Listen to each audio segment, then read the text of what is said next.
বডিতে যাই লাগবে। আর তোমরা যদি এখান থেকে জেনারেল সেন্সিটিভিটি হাই করে দাও তাহলে কি হবে গাইস, গেমের মধ্যে যখন তোমরা ডিজেটিগল দেখুন এনিমিকে হেডশট মারতে যাবে তখন ওই গুলিটা কিন্তু এনিমির মাথার উপর দিয়ে চলে যাবে। তাই তোমাদের বললাম গাইস এখান থেকে আমাদের জেনারেল সেটিংটা কিন্তু আমাদের সঠিকভাবে কিন্তু অ্যাডজাস্ট করতেই হবে। তো এখন কথা হচ্ছে গাইস তোমাদের র‍্যাম কম হোক অথবা বেশি, তোমাদের মোবাইলটা ভালো হোক অথবা খারাপ, তো এখন কথা হচ্ছে গাইস তোমরা এখান থেকে জেনারেল কততে রাখবা তোমাদের কিন্তু এখন দেখিয়ে দিব। তো এখান থেকে তোমাদের জেনারেলটা হাইও রাখার দরকার নাই, লো রাখার দরকার নাই। তো এখান থেকে তোমরা আমাদের জেনারেল সেন্সিটিভিটিটা অল্প একটু কমায় দেখতেই পারো। তো এখান থেকে আমরা সেন্সিটিভিটিটা 95 তে রেখে দিলাম। তো এখান থেকে আমাদের মোটামুটি সেন্সিটিভিটি কাজ কমপ্লিট। তো এখন আমাদের আর একটা সেটিং করতে হবে, তাহলে কিন্তু আমাদের সেটিং কাজটা কমপ্লিট হয়ে যায়। তো গাইস এখান থেকে তোমরা চলে যাও আমাদের কন্ট্রোল সেটিং এর মধ্যে। আর কন্ট্রোল সেটিং এর মধ্যে যাওয়ার পরে তোমরা এখান থেকে কাস্টম হুড নামে যে একটা অপশন দেখতে পারছো, তোমরা সিম্পল এর উপরে ক্লিক করবে। আর এর উপরে ক্লিক করার পর তোমাদের সামনে কিন্তু এরকম একটা অপশন আসবে। আর এখান থেকে তোমরা প্রত্যেকটা অপশন তোমাদের মন মতো কাস্টমাইজ করে নিতে পারো। তো এখান থেকে আমাদের গুরুত্বপূর্ণ সেটিং হচ্ছে এখান থেকে তোমরা যে ফায়ার বাটনটা দেখতে পারছো, তো এটাই হচ্ছে কিন্তু আমাদের সবথেকে গুরুত্বপূর্ণ একটা সেটিং। মানে হচ্ছে আমরা যদি ফায়ার বাটনটা সঠিকভাবে অ্যাডজাস্ট করতে পারি তাহলে কিন্তু গাইস আমাদের হেডশট লাগার চান্স কিন্তু অনেক গুণ বেড়ে যাবে। তো তোমরা এখান থেকে কি করতে পারো গাইস, আমাদের ফায়ার বাটনটা একটু নিচের দিকে রাখার চেষ্টা করবা। আর এখান থেকে তোমাদের একটা পার্থক্য দেখাই দিই, তো সেটা হচ্ছে গাইস তোমরা যদি এখান থেকে আমাদের ফায়ার বাটনটা একটু বড় রাখো তাহলে কি হবে গাইস, গেমের মধ্যে যখন তোমরা ডিজেটিগল দেখুন এনিমিকে হেডশট মারতে যাবে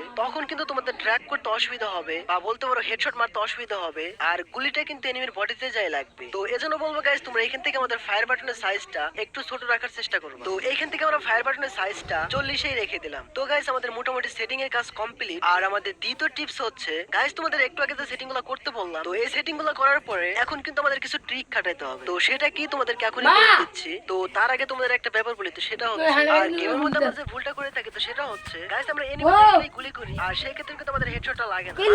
এনিমি মুভমেন্ট করতেছে আবার তুমিও মুভমেন্ট করতেছো, অথবা এনিমিও দৌড়াইতেছে তুমিও দৌড়াইতেছো, তো এই অবস্থায় গুলি